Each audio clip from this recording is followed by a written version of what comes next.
Mr. Krikorian, you're an advisory board member for Project 2025, correct? Yes or no? Yes. Mr. Krikorian, in addition to being a Project 2025 board member, you also run the Center for Immigration Studies. You've done that for decades, where you spread and disseminated writings of people like Kevin McDonald, John Friend, and Jared Taylor, correct? We used to have an email service that distributed links to those op-ed. to their writings. That's right. And the New York Times and all kinds of other. Correct. And you, so yes, I know that you're aware that you spread the writings of these three along with others, but these three are egregious examples. McDonald is the editor of a white nationalist journal. Your organization, as you said, disseminated his writings. He blamed Jewish people for the deaths of millions of people in the 20th century.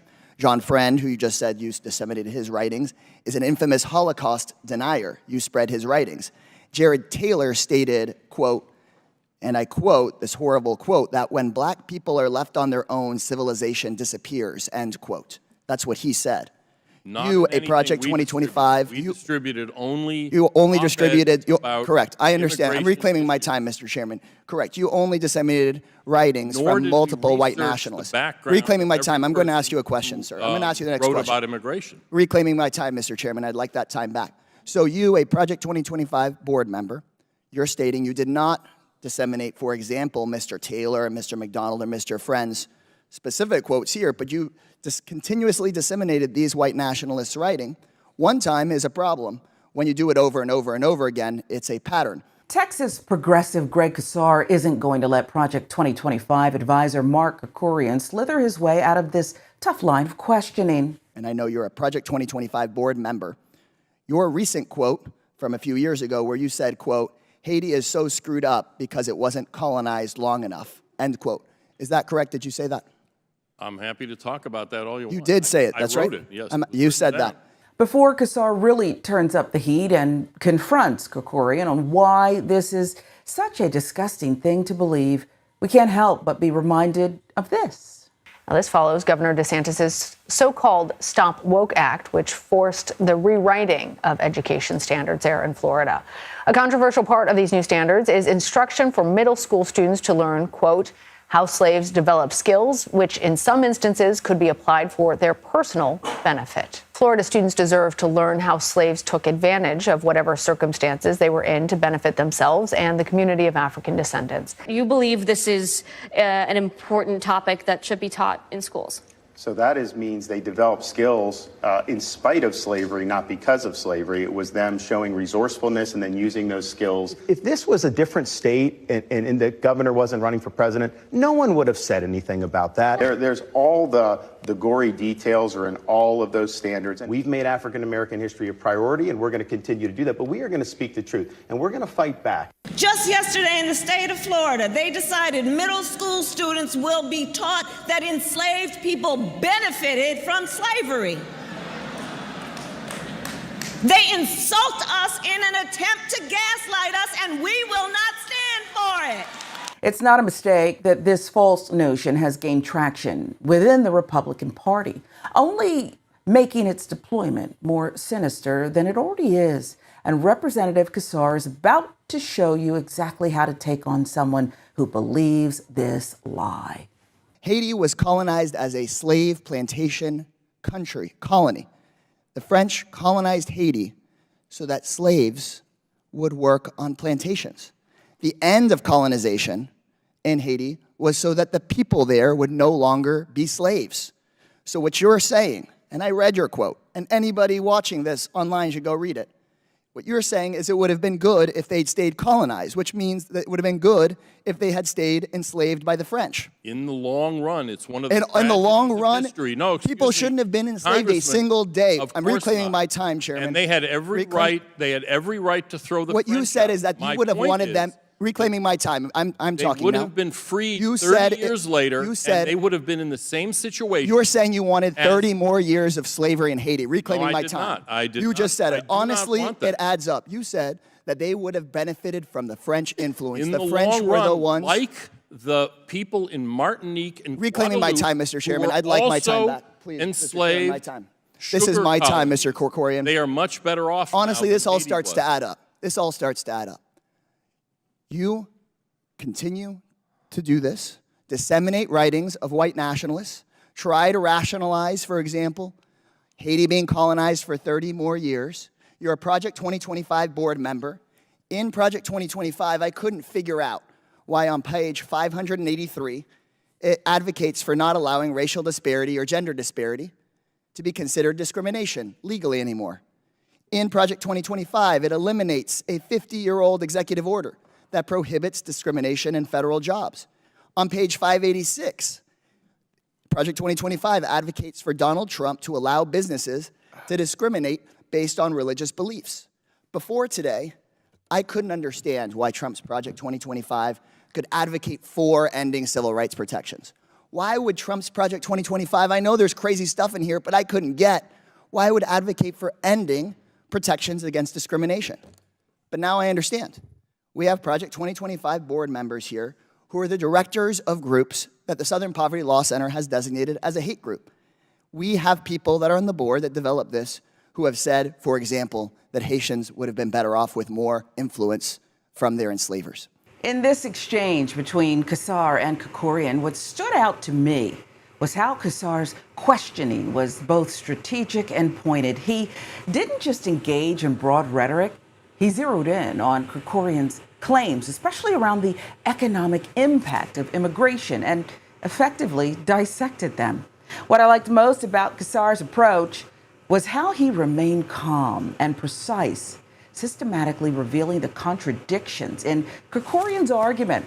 This methodical approach made it hard for Krikorian to retreat into vague talking points, forcing a direct confrontation with the flaws in his stance. Kassar's line of questioning wasn't just about exposing Krikorian's weakness.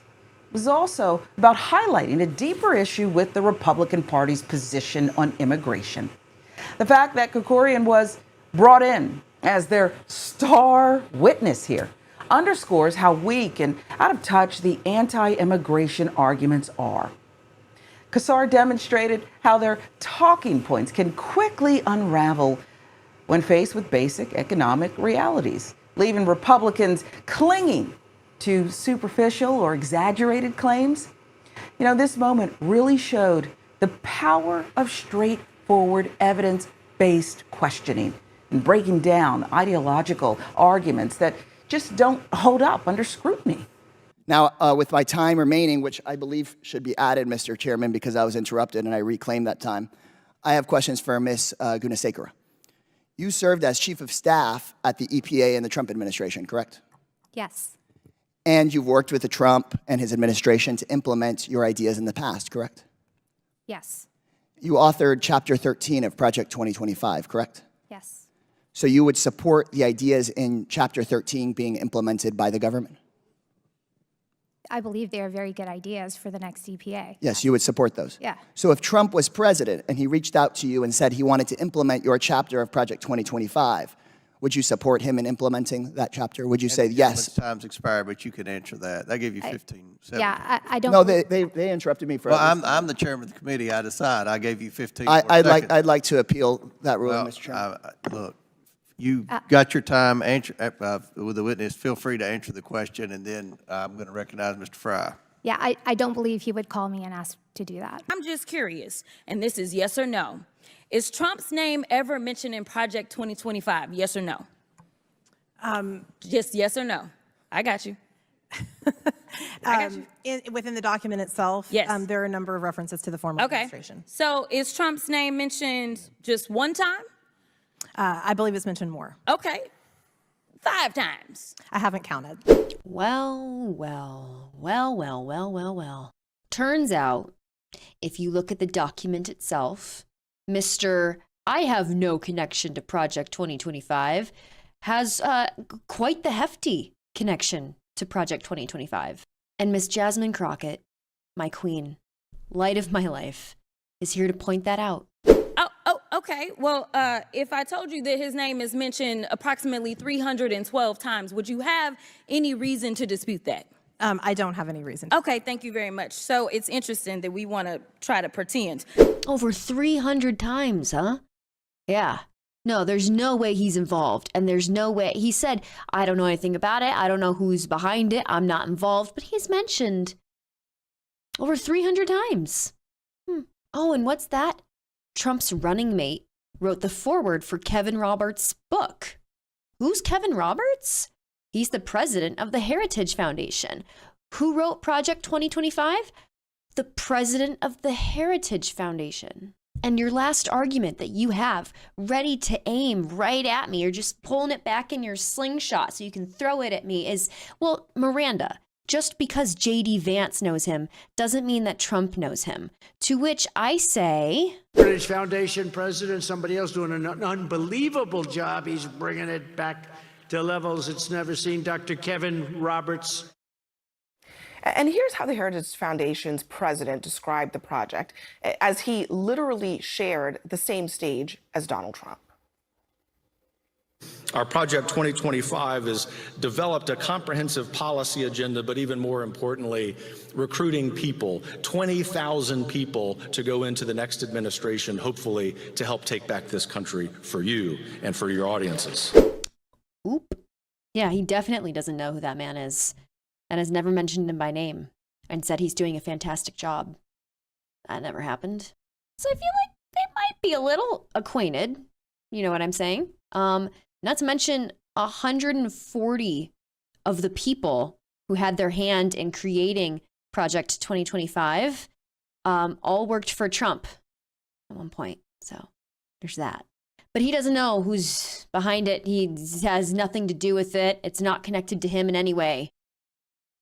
You know what? This hearing is actually the best example of what waste, fraud, and abuse looks like, because the only reason we're having this hearing is because somebody got their feelings hurt in a debate.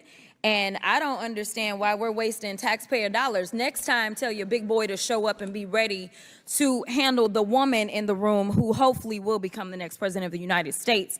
Nevertheless, while we do have two amazing authors from Project 2025, which it seems like everybody got the memo, like, yes, I'm going to double down and say it's my thing, but I'm going to make sure I also say that it ain't our homeboys thing, because we know that it doesn't poll very well with the American people, because the American people are woke enough to recognize that there is nothing good in it for them. You know, this would all be funny if it wasn't so devastating. At a time when the leader of the Republican Party is trying to claim that he has no connection whatsoever to Project 2025, an outright lie, another lie like the one that he spews daily about Haitian Americans in Springfield, Ohio. Again, the leader of the Republican Party is trying to claim that he has no connection whatsoever to Project 2025, an outright lie. Our Republican colleagues have invited 4 of the manifesto's architects to testify today.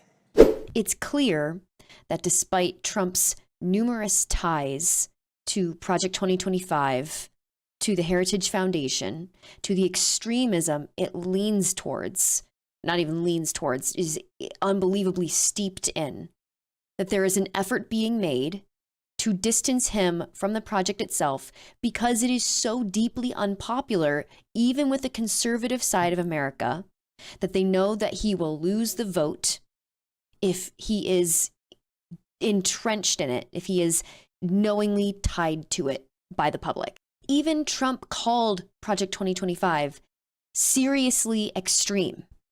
And he is one of the most extreme people I have ever seen. He really even solidified his ties to the Heritage Foundation, to Roberts, and to Project 2025 when he picked J.D. Vance as his running mate, who once again is very deeply connected to the Heritage Foundation and has praised Roberts for turning the Heritage Foundation into a facet of Trump culture. In a desperate attempt to erase all of the ways that the American public has benefited from the Biden-Harris administration, this committee has instead spotlighted what Project 2025 would offer: chaos and corruption. However, we would be ignoring a critical component of Project 2025 if we did not address the fact that its creators have been secretly peddling a, quote, 100-day playbook, unquote, that contains executive orders and emergency actions to roll out in the first hours of a second Trump presidency. Instead of sharing this plan with the public an indictment of your dangerous policy plans in and of itself, those behind Project 2025 claim it is too controversial to release. Ms. Guna Sakara, yes or no? As a main author of Project 2025, are you aware of this playbook or quote unquote fourth pillar? And remember, you are under oath.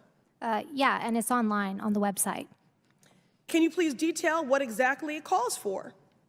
I think you explained it pretty well. It is a plan of action so that when Republicans and conservatives have another chance at a next administration, there's not lost time, and so that there is a plan ready to go.